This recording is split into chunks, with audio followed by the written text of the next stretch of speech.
Exactamente así es como se hacen las cosas. El primer ministro Mark Carney de Canadá fue a la base militar de Adaji en Letonia. Esto fue una base de la OTAN y tuvo un mensaje contundente para todos los autoritarios y también tuvo un mensaje muy claro para Donald Trump. Las democracias prevalecerán y los autoritarios serán desmoronados. Y Canadá, en conjunto con la coalición de los dispuestos, coalición que ya no incluye por si acaso a Estados Unidos, liderará el camino para detener la agresión soviética encarnada por el dictador Vladimir Putin. Y esto lo repetirán con dictadores por todo el mundo. El primer ministro Mark Carney de Canadá dijo: los días de paz, los días de esperar, los días de simplemente recibir golpes se acabaron. Ahora estamos en un mundo de fuerza bruta y tenemos que enfrentarlos justamente con eso, con fuerza bruta. Y el que liderará el camino para todo esto es Canadá. Quiero que escuchen al primer ministro Mark Carney con estas palabras tan poderosas en una base militar de Letonia. Miren el clip, por favor. Because if we're going to deter Russian aggression in Latvia and the Baltics across Europe, if we're going to secure a lasting and more durable peace and security, if we're going to defend and advance our values of freedom, of democracy and peace, Canada must do so from a position of strength. In short, if we want a safer world, we need a stronger Canada.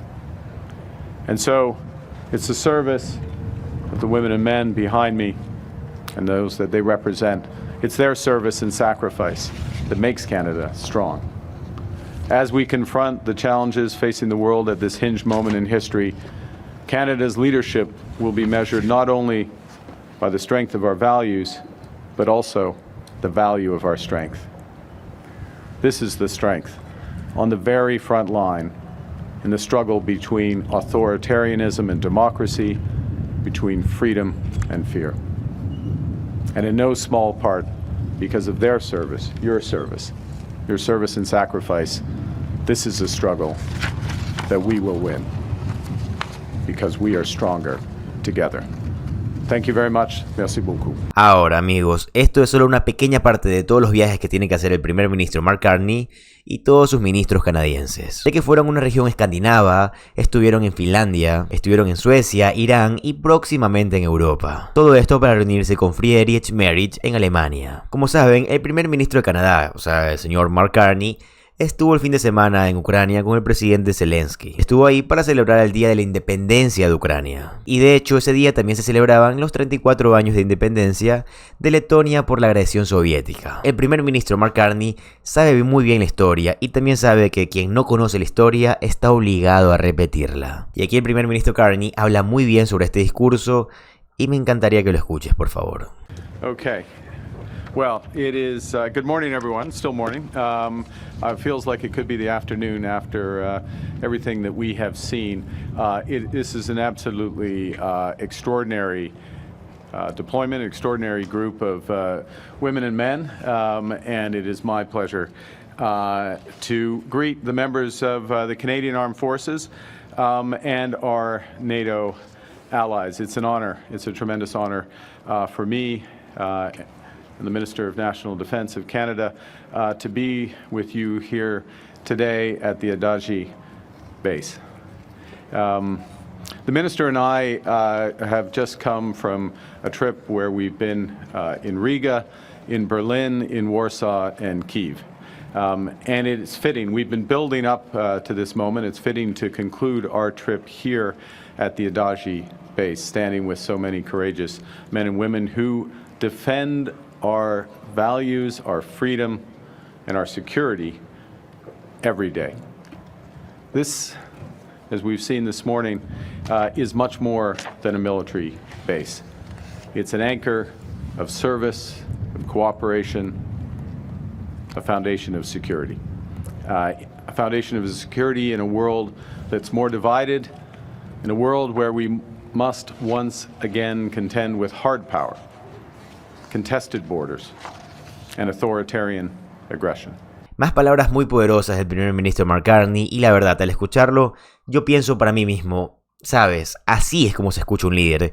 Así se escucha a alguien que yo quisiera seguir. Y también me hace pensar cómo Donald Trump, o sea, el presidente de Estados Unidos, Donald Trump, ha hecho que Estados Unidos se vea tan pequeño y tan ridículo. Así que sí, Donald Trump ha hecho ver a Estados Unidos como una cosa pequeña e insignificante, mientras el primer ministro Mark Carney se ha encargado de poner por lo alto Canadá. Miren el clip, por favor. Those serving in uniforms, and 14 uniforms, at this base represent over a dozen allied nations. Allies who train together in advanced combat and strategy. Allies who work together seamlessly. This is one of the impressive accomplishments of this base, Colonel. Working together seamlessly to preserve peace and security in Latvia, collective security in the Baltics, in Europe, and across NATO. Thank you. Thank you for the duty and devotion that you demonstrate every day. When the minister and I were in Kyiv on Sunday for Ukrainian Independence Day, it would be difficult for us to overstate the enormous gratitude that was conveyed to us by the Ukrainian people for Canada's contributions and the contributions of our allies to their freedom and independence. Canada's contribution over the years includes more than 45,000 Ukrainian security service members who've been trained by Canadian soldiers as part of Operation Unifier. And we'll see some of those soldiers, some of the officer corps later today. Ukrainians know that Canada and our allies stand with them. They know that their cause is our cause, that we stand with them for freedom, for democracy, and in independence.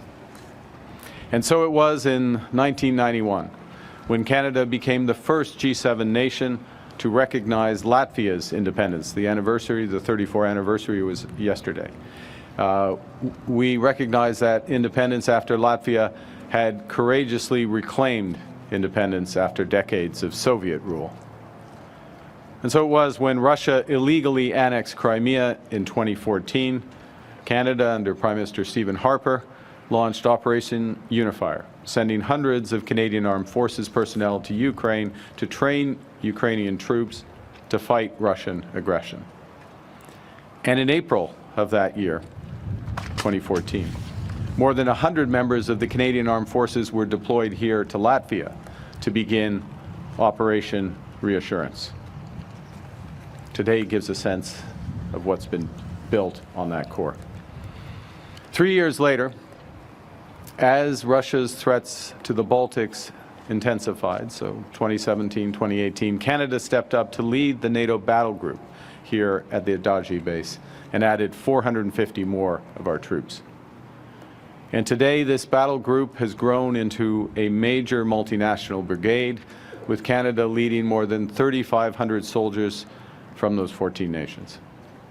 Working together, soldiers working together to deter and defend against Russian aggression on NATO's eastern flank, and to fortify our shared defense by air, by land, and sea. Since its inception, the need for Operation Reassurance, unfortunately, the need for Operation Reassurance has only intensified. In Kyiv on Sunday, I recalled decades ago when President Ronald Reagan led a peace effort with the Russians, he adopted the slogan, "Trust but verify." But Vladimir Putin is not Mikhail Gorbachev. Putin seeks darkness, not glasnost. He seeks empire, not perestroika. We can't trust but verify with Putin. We must deter and fortify. Deter new aggression and fortify our shared defense. And that's why yesterday the minister and I announced the extension of Canada's Operation Reassurance for another 3 years.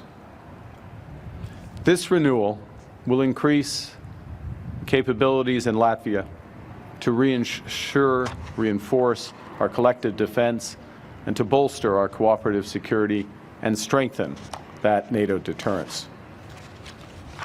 The extension of Operation Reassurance is part of our broader mission to rebuild, rearm, and reinvest in the Canadian Armed Forces. This June, along with our NATO allies, many of whom are represented here today, along with our NATO allies, we committed to NATO's new defense pledge of investing 5% of our annual GDP in the next decade. For Canada, this will represent a quadrupling of our defense expenditures in cash terms by the end of this decade. We're making this year alone additional investments of $9 billion. And we're working with urgency and determination to increase our defense capabilities to meet the threats that are growing in the world. Aquí tenemos otro momento muy poderoso del primer ministro Mark Carney. Miren por favor. To support the women and men of our armed forces, we're making major investments in our military capacities. In June, we struck a new EU-Canada security and defense partnership, leading to Canada's participation in the European SAFE initiative and the launch of the Rearm Europe plan. By doing so, we'll be able to partner with our European allies to invest in new drones and new ships and new aircraft and new munitions more quickly and more economically. And we're also, back home, creating a new defense procurement agency so we can build at pace, so the women and men of the armed forces have cutting-edge military equipment that they need and deserve. These investments will modernize our military, and they'll fortify our leadership role in the world. Amigos, y esto ocurre justamente después de que Rusia atacara nuevamente a Ucrania, dejando a más personas sin vida. Todo esto después de la asquerosa reunión que tuvo Donald Trump con Vladimir Putin en Alaska. Reunión en la que Donald Trump lo recibió con una alfombra roja, lo abrazó, lo felicitó y básicamente aprobó todo lo que estaba haciendo. Porque sí, Vladimir Putin humilló y avergonzó a Donald Trump, mientras que Donald hizo que todos los soldados lo recibieran de rodillas. Y durante esta reunión, Donald Trump ya prácticamente dijo que no va a pedir ningún alto al fuego para Rusia y que esta reunión y este plan de que sea todo trilateral, o sea, entre Ucrania, Rusia y Estados Unidos, también se acabó. También se acabó el hecho de que Estados Unidos, o sea, Donald Trump, supuestamente iba a sancionar a Rusia o a Vladimir Putin. Donald simplemente dijo que no, que ya no va a hacer esto. Así que sí, Vladimir Putin obtuvo lo que quería y más de esta reunión con Donald Trump. Y lo peor de todo es que a Donald Trump parece que esto no le preocupa en absoluto. ¿Y ahora qué crees? Rusia está haciendo acuerdos para mandar diamantes a Estados Unidos. Mientras Ucrania está siendo atacada por misiles balísticos, hubo ataques con misiles en toda Ucrania, en Kiev, en Sumy y en otras áreas también. Zelensky escribió: los esfuerzos de restauración están en marcha en la región de Sumy, tras los ataques con drones rusos. Casi 100 UAVs, o sea UAVs, atacaron durante la noche estas diversas regiones, y específicamente estructura civil. Desafortunadamente se dañaron instalaciones energéticas. El ataque causó cortes de energía en Privas, Sumy y en regiones de Cheviv, dejando a más de 100.000 hogares sin electricidad. Todos los servicios de emergencia están trabajando en el terreno para restaurar la energía lo más rápido posible. En la reunión de Kiev, un dron impactó en un área, y en Kherson, un edificio residencial. Hay heridos. Se está brindando toda la atención necesaria. Los rusos continúan la guerra, ignoran el llamado del mundo para detener los asesinatos y la destrucción. Se necesitan nuevos pasos para aumentar la presión sobre Rusia, detener los ataques y garantizar verdaderas garantías de seguridad. Estamos trabajando con nuestros socios para ejercer presión. Agradezco a todos por ayudar. Mira, seamos honestos, Estados Unidos no está ayudando. Europa y Canadá sí están ayudando. Incluso Australia está ayudando. Estados Unidos no está ayudando en nada. Es más, Estados Unidos está involucrado en espionaje contra sus propios aliados, como te lo dije días atrás. Estados Unidos fue sorprendido enviando espías y participando en operaciones encubiertas de influencia en Groenlandia. Todo esto para intentar planear una invasión militar y toma de control en Groenlandia. Y Dinamarca descubrió que Estados Unidos los estaba espiando para planear una invasión y quedarse, adueñarse de la soberanía de Groenlandia. Y Groenlandia, que sigue siendo parte de Dinamarca, ha convocado a los principales diplomáticos estadounidenses para mantener reuniones sobre este intento de espionaje. Por cierto, para mí esto es un acto de guerra. Sinceramente, lo que se debería de hacer si hablamos de cosas legítimas y cosas escritas es que cuando un país, o sea, de la OTAN ataca a otro, debería de ser expulsado. Y lo que estás haciendo al enviar espías para adueñarte de Groenlandia es justamente esto. Yo entiendo por qué no lo hacen. Es decir, escuchen al embajador de Donald Trump en Canadá. Él speed ora y se sigue quejando de todo. Miren el clip, por favor. some Canadian politicians have decided that they will attack the president personally. They will attack people on his economic team, his negotiating team. They will attack them personally, not on the policy, but them personally. Again, that is a Canadian decision. All we do is respond to it. Estas son más quejas de su parte. Miren el clip, por favor. Do you understand why some Canadians are upset with your president when he talks about the 51st state, and why some of them don't want to travel, why provinces are banning it? Do you understand why? In reality, I've talked to a lot of Canadians, and I will be the first to admit I still don't fully understand how personal and how aggressive some Canadians have become on this issue. Okay, so no, I don't fully understand it. I understand that those feelings exist. They're part of my reality, but you know, they don't really exist on the other side of the border. Americans are not banning the sale of Canadian products into America. I've asked a lot of places, you know, what's American tourism doing? And they say, it's the same, if not up this year. Americans still love Canada. We're coming here. We're spending American dollars in Canada because we view Canada as a friendly country. And even though, you know, we both have warts, okay? You don't like the 51st state? Guess what? We didn't like it that you didn't pay for NATO for years. But that didn't stop us from coming to Canada or evaluating Canadian products based on their merit and their value. You recently did spark some controversy on this when you said, you know, there are reasons President Trump and his team refer to Canada as mean and nasty to deal with. Do you stand by those comments? Do you regret those at all? No, I mean, I'm quoting the President of the United States. I'm quoting my boss. Do I regret quoting my boss? No, I support my boss, absolutely. Is it hard to work for your boss when he says some of the things he says, and you're supposed to be a diplomat? You know what I like about Donald Trump? Is Donald Trump makes very clear where he's going and what his objectives are. He wants prosperity for the American people. He wants security and stability. He wants a strong, you know, Western world militarily. He wants to end the killing in Ukraine. He wants peace and stability in the Middle East. You know exactly where he's going. And you know, someone asked yesterday, you know, is there any flexibility in his strategy? Yes, he knows where he's going, and if a strategy is not working, he's more than willing to adjust the strategy, but he's not adjusting the end point. Just saying, okay, I've had a strategy in place. I'm not getting the results that I want. Okay, I'll try some other way to get there. Y mientras todo esto sucede, miren lo que pasa con los canadienses. Miren las estadísticas. Más del 54% de los canadienses con propiedades en Estados Unidos, según una encuesta, han vendido o planean vender sus propiedades. Y creo que ese número va a aumentar aún más. Muchos canadienses tenían propiedades en Florida y en otros lugares. Así que no solo están no comprando productos estadounidenses, no viajando hacia Estados Unidos, dañando gran parte del turismo de Estados Unidos, sino que ahora están vendiendo propiedades que tenían compradas en Estados Unidos. Canadá, de verdad, no quiere tener nada que los relacione con Estados Unidos, ¿no? Y citan el clima político polarizante debido a Donald Trump. Y solo tienes que ver lo que está pasando, por ejemplo, en Dakota del Norte, donde los cruces fronterizos de Canadá han caído casi un 30%, causando enormes daños a los negocios allí. Pero bueno, amigos, esta es la información que yo les pude traer. Espero que les haya gustado. Yo cumplí con mi misión, que es informarte como lo hago absolutamente todos los días. Como siempre te digo, para mí lo más importante es tu opinión y me encantaría que la dejes en los comentarios. Además, si te gusta el video que estás viendo, te gusta saber de política estadounidense, te va a encantar suscribirte al canal, ya que subo videos todos los días.